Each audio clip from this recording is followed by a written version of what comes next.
Salam, salam sejahtera dan salam sehat selalu untuk kita semua. Berjumpa kembali dengan saya Yohanes Ratu Eda di channel kita bersama, channel Pendeta Yohanes RE. Bapak Ibu Saudara, pada kesempatan ini saya akan membagikan kebenaran firman Tuhan dengan judul Menjadi Suami dan Ayah yang Dibanggakan. Sekali lagi Bapak Ibu Saudara, judul renungan firman Tuhan pada kesempatan ini yaitu menjadi suami dan ayah yang dibanggakan. Firman Tuhan terambil dari Titus 2 ayat yang kedua. Demikian firman Tuhan. Laki-laki yang tua hendaklah hidup sederhana, terhormat, bijaksana, sehat dalam iman, dalam kasih, dan dalam ketekunan.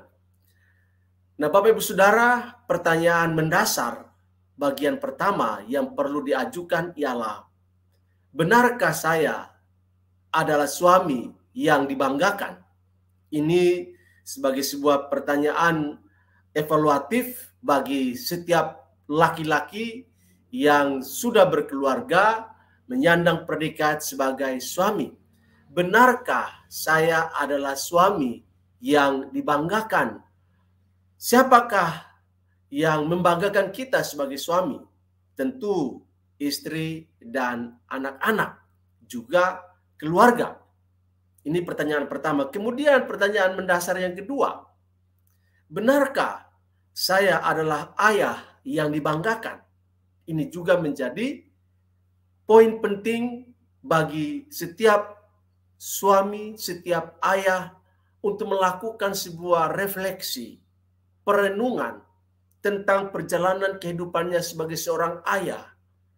Apakah kita menjadi ayah yang dibanggakan oleh anak-anak kita? Ini menuntut sebuah pertanggungjawaban dari Anda, dari saya, dari kita semua sebagai suami, sebagai seorang ayah. Nah, Bapak Ibu Saudara, jawaban pertama secara sosial, bagaimana supaya bisa menjadi suami dan ayah yang dibanggakan? Yang pertama, dalam catatan firman Tuhan Titus 2 ayat 2, dikatakan bahwa secara sosial, suami dan ayah yang dibanggakan itu lifestyle-nya, hidupnya, gaya hidupnya itu sederhana. Apa artinya hidup sederhana, Bapak Ibu Saudara? Hidup sederhana artinya hidup secukupnya. Memang hidup secukupnya ini bagi masing-masing kita berbeda-beda ukuran, berbeda-beda cara kita menilai dan mengatakannya. Tetapi yang saya maksudkan di sini tentang hidup secukupnya ialah bahwa lifestyle kita, gaya hidup kita, cara hidup kita, tampilan kita dalam relasi sosial satu sama yang lain. Kita menampilkan suatu lifestyle, suatu gaya hidup yang sederhana.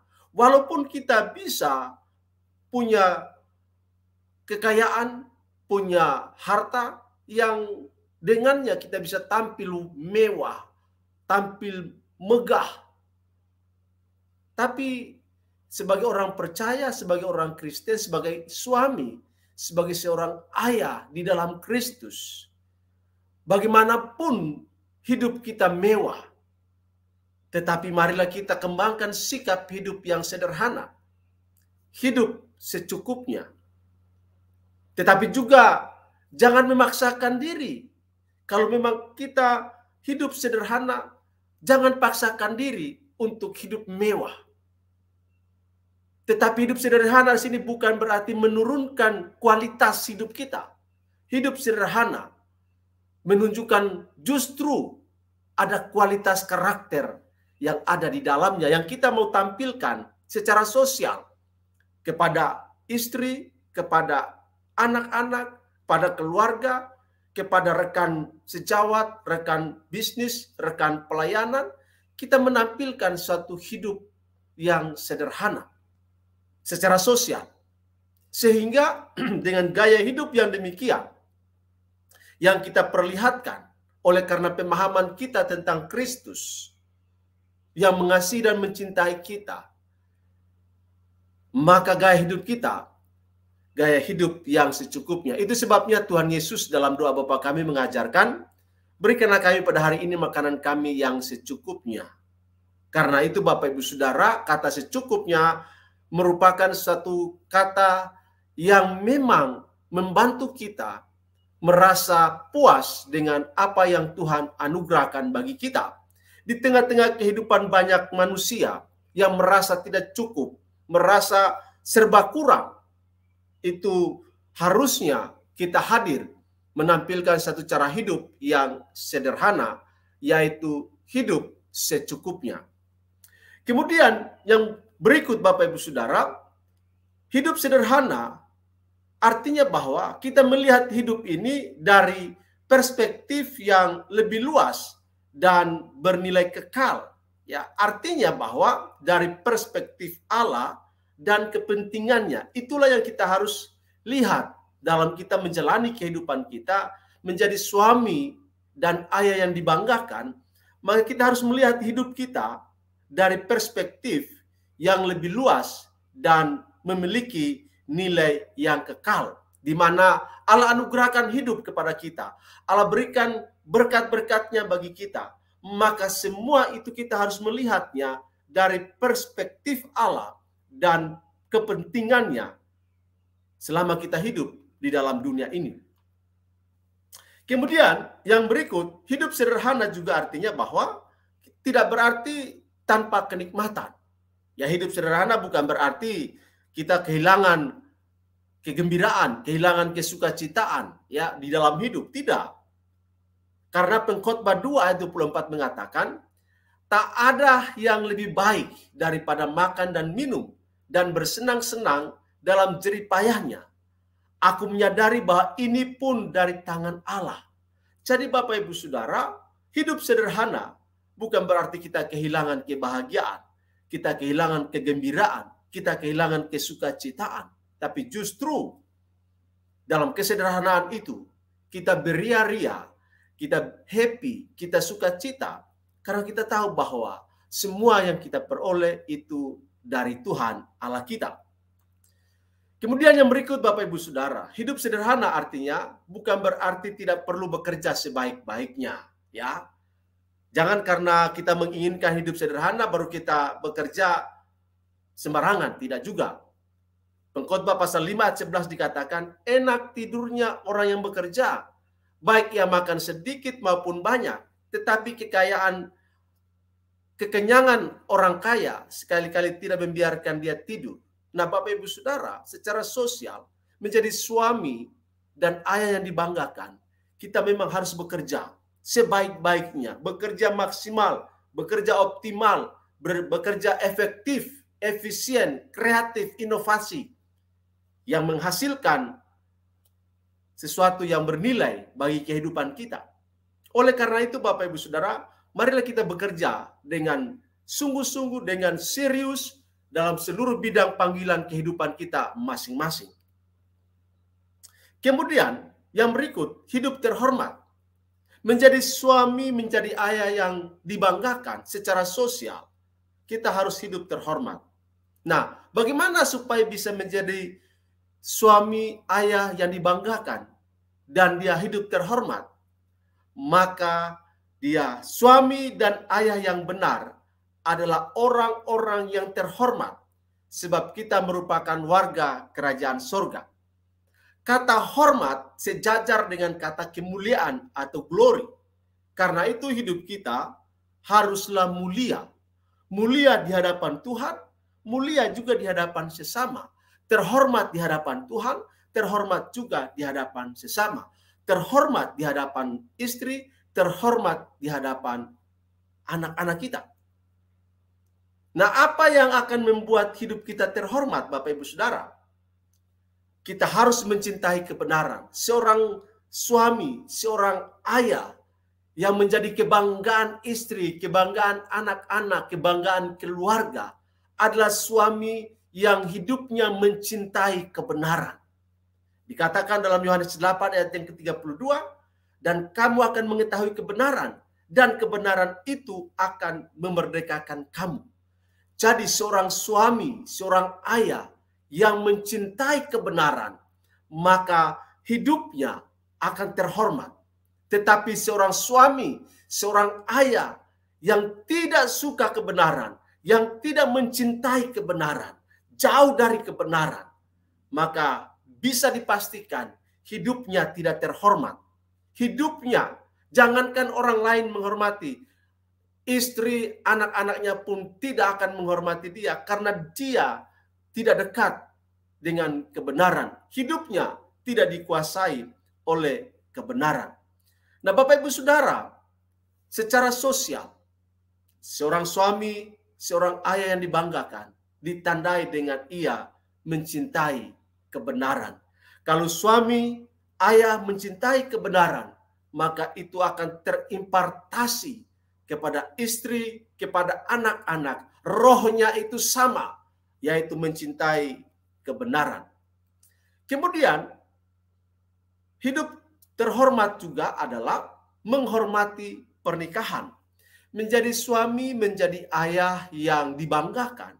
Selain dia terhormat yang ditandai dengan mencintai kebenaran, maka dia juga harus menghormati pernikahannya. Dikatakan dalam Ibrani 13 ayat yang keempat, hendaklah kamu semua penuh hormat terhadap perkawinan, dan janganlah kamu mencemarkan tempat tidur, sebab orang-orang sundal dan pesina akan dihakimi Allah. Suami-suami, ayah-ayah, kita terpanggil, dan kalau kita ingin menjadi terhormat dan dibanggakan oleh istri, dibanggakan oleh anak-anak, hormatilah pernikahanmu. Jangan kianati pernikahanmu. Jangan kianati perkawinanmu dengan cara hidup dunia, perselingkuhan dan perzinahan, sundal, dan lain sebagainya. Perbuatan-perbuatan amoral lainnya. Sebagai seorang suami, sebagai seorang ayah, kita harus bertekad untuk menghormati pernikahan kita, merawat, menjaga kekudusannya, supaya hidup kita menjadi hidup yang terhormat. Dan kalau hidup kita terhormat, pernikahan kita hormati, kita jaga kekudusannya, maka kita pasti akan menjadi suami dan ayah yang dibanggakan. Ayah, suami yang menjadi contoh teladan bagi istri, bagi anak-anak, bagi banyak orang lain. Itu jawaban yang pertama. Kemudian yang berikut, hidup bijaksana. Suami, ayah yang dibanggakan ditandai dengan dia hidup bijaksana. Bijaksana merupakan sikap seseorang dalam berpikir, memutuskan, dan bertindak atau memberi tanggapan berdasarkan logika waras dan logis, sehingga hasilnya membawa kebaikan. Jadi suami, ayah yang dibanggakan punya sikap dalam berpikir, memutuskan sesuatu, dalam bertindak, dalam bereaksi, selalu didasarkan kepada akal sehat. Dan itu semua logis, bisa diterima oleh semua. Terima istri, diterima anak-anak, diterima oleh keluarga. Supaya demikian, dalam perjalanan hidupnya, ia tetap menjadi suami dan ayah yang dibanggakan oleh istri dan anak-anak secara khusus. Nah, Bapak Ibu Saudara, hidup di dunia ini tentu kita menghadapi beragam kebutuhan dan pergumulan. Oleh sebab itu, kita membutuhkan hikmat dari Allah setiap hari, supaya kita tidak gegabah dalam bertindak, dalam bereaksi, dalam menanggapi, bahkan memutuskan sesuatu yang penting dalam kehidupan kita. Kita butuh hikmat, kebijaksanaan dari Allah. Nah, bagaimana supaya kita bisa menjadi bijaksana? Kita harus selalu peka dengan kondisi spiritualitas kita. Seperti waktu doa kita, waktu membaca firman Allah, waktu untuk beribadah, waktu untuk memberi persembahan, dan giat rohani lainnya, kita harus melihat suhu rohani kita. apakah sedang panas ataukah dingin. Jangan suam-suam kuku Bapak Ibu Saudara. Kita harus mengecek. Jangan sampai kita kehilangan kepekaan roh. Sehingga kita hidup tidak lagi berdoa dengan sungguh-sungguh, berdoa ala kadarnya, baca firman pun tidak lagi, ibadah pun ogah-ogahan, tidak juga kasih persembahan kepada Tuhan. Bahkan kegiatan-kegiatan rohani lainnya, kita tidak punya semangat, tidak punya passion untuk melakukannya. Oleh sebab itu, kita sebagai suami, sebagai ayah yang dibanggakan, kita harus bijaksana, yang selalu peka dengan kondisi rohani atau kondisi spiritualitas kita. Kemudian, kita harus menjadi pribadi yang kreatif dan inovatif dalam melakukan giat kita setiap hari. Jangan jadi suami yang malas, jangan jadi ayah yang malas, tapi ayo kreatif, ayo lakukan, ayo giat, ayo aktif bekerja. Tujuannya ialah supaya hidup kita tidak monoton dan juga banyak variasi sehingga hidup kita semakin produktif. Kemudian kita harus memiliki totalitas terhadap identitas jati diri sebagai orang Kristen, sebagai pengikut Tuhan Yesus sejati. Jangan sampai kita kehilangan identitas hanya karena hal-hal duniawi. Sebagai seorang ayah, sebagai seorang suami, jangan karena hal-hal duniawi lalu kita menjadi orang yang abu-abu, tidak jelas. Kristen enggak Kristen juga enggak jelas jadinya identitas kita. Oleh sebab itu kita harus total menunjukkan jati diri kita sebagai pengikut Kristus yang sejati dalam seluruh urusan. Kesaksian kita menjadi sangat penting. Kemudian Bapak Ibu Saudara, jawaban yang kedua secara rohani, tadi secara sosial. Suami ayah yang dibanggakan, dia harus sehat dalam iman. Ibrani 11 ayat 1 dikatakan, iman adalah dasar dari segala sesuatu yang kita harapkan dan bukti dari segala sesuatu yang tidak kita lihat. Kita sebagai suami, sebagai ayah harus sehat dalam iman. Artinya bahwa kita punya doktrin, kita punya pegangan ajaran yang sehat, ajaran yang alkitabiah, bahwa Yesus adalah Tuhan dan juru selamat kita satu-satunya. Sumber segala berkat dari Tuhan Allah kita. Dan kita percaya bahwa kita diselamatkan hanya karena anugerah. Fondasi keimanan kita bangun dalam doktrin, dalam ajaran-ajaran yang sehat, ajaran-ajaran yang alkitabiah. Itulah sebabnya sebagai seorang suami, sebagai seorang ayah, kita harus pastikan bahwa kita sehat dalam iman. Jangan sampai kita mengikuti ajaran-ajaran sesat yang akan merugikan kita dan juga merugikan keluarga. Sebabnya suami yang dibanggakan, ayah yang dibanggakan ialah dia sehat dalam iman. Kemudian juga sehat dalam kasih.